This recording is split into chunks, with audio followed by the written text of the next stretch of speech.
The intense response to the president's comments coming not just from players, but also from fans. ESPN's Ryan Smith covering that part of the story from outside MetLife Stadium, where the New York Jets will play a little bit later today.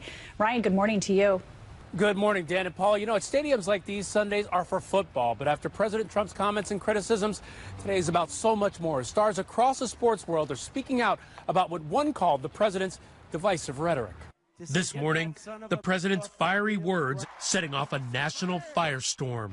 He's now using sports as the platform to try to divide us. Overnight, Oakland A's catcher Bruce Maxwell became the first MLB player to kneel during the anthem.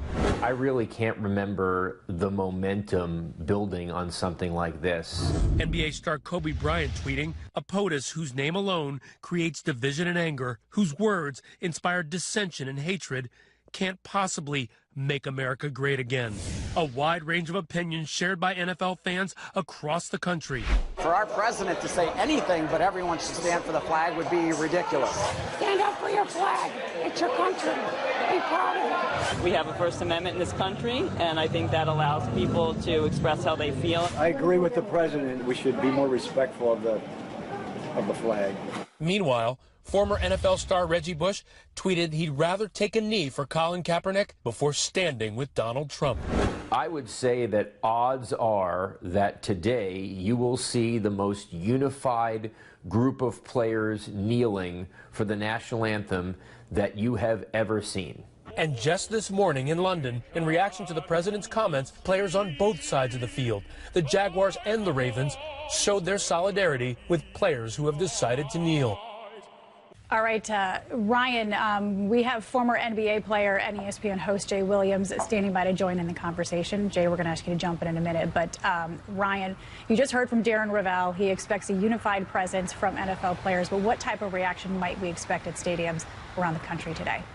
Well, I think Paula, Darren hit it right on the head. The idea is today we could see more protests of the flag than we've seen ever before at this point. I don't think anything specific has been planned yet, but I think what will be interesting is how the players respond. We've seen it online. We've seen it from stars and sports stars all across the sports landscape of folks wanting to make their opinion heard, and we could see that in a variety of different ways today on those football fields. Jalen, we'll bring you in. This has been a somewhat lonely quest for Colin Kaepernick.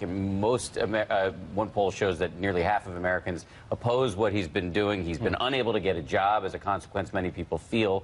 But are we at a point now where, because of Donald Trump, actually we could see a lot more people streaming to Colin Kaepernick?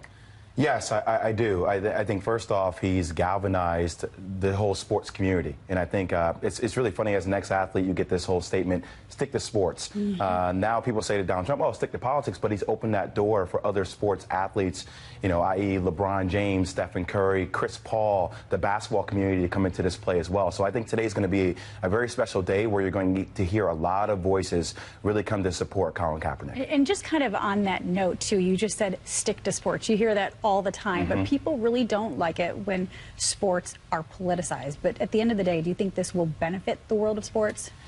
It's interesting to watch the culture continue to grow, because what I'm finding is it becomes more divisive. If you say anything politically online, people automatically attack you. And I think when you think about the flag, you think about the American ideals. And one of those ideals is the First Amendment, is freedom of speech. You should be able to protest as long as it's peacefully done. I think people need to learn how to support and just respect each other. But our president continues to pour fuel on the fire of all this chaos. He loves to control the chaos. Well, let's go back to Ryan for a second. Ryan, it's hard to ignore the racial component here. The president went on this jag on Friday night in front of a largely white audience. What's your view on the racial component here?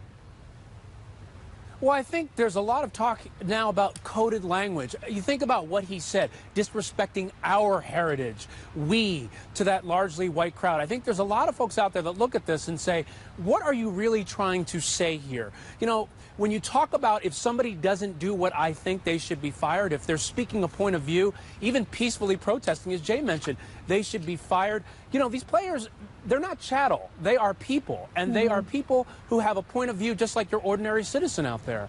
So I think a lot of people today are responding to the idea of this coded language that just because you're making a lot of money, you don't have a right to say what you want to say, whereas at the same time, not too long ago, he was respecting the opinions of others in Charlottesville that many people felt were using very divisive terms, holding different items that were very scary for many people. Yeah, and yes, they have ownership, but they're not products. And on that note, you know, most of these owners, Jay, are conservative. I believe 8 of them donated to President Trump's inaugural campaign. But what kind of predicament does this put them in to choose between basically their political allegiance and their players? I think they're going to choose their players, and Roger Goodell has already came out with statements as saying, hey, this divisive talk is not the talk that the NFL needs. And you have no other direction to go other than to support your players. You're not doing anything malicious. Now, whether you bring Colin Kaepernick back to a team, that's different. He brings a lot of media attention, even though his quarterback rating is better than all the backups and half the starters. He belongs on the field. It's a matter of somebody having the moxie to step up and do the right thing, which is to bring a great quarterback back to the NFL. Jay Williams and Ryan Smith, we thank you both for your astute analysis on a Sunday morning. We really appreciate it. Hi, everyone. George Stephanopoulos here. Thanks for checking out the ABC News YouTube channel. If you'd like to get more videos, show highlights, and watch live event coverage, click on the right over here to subscribe to our channel. And don't forget to download the ABC News app for breaking news alerts. Thanks for watching.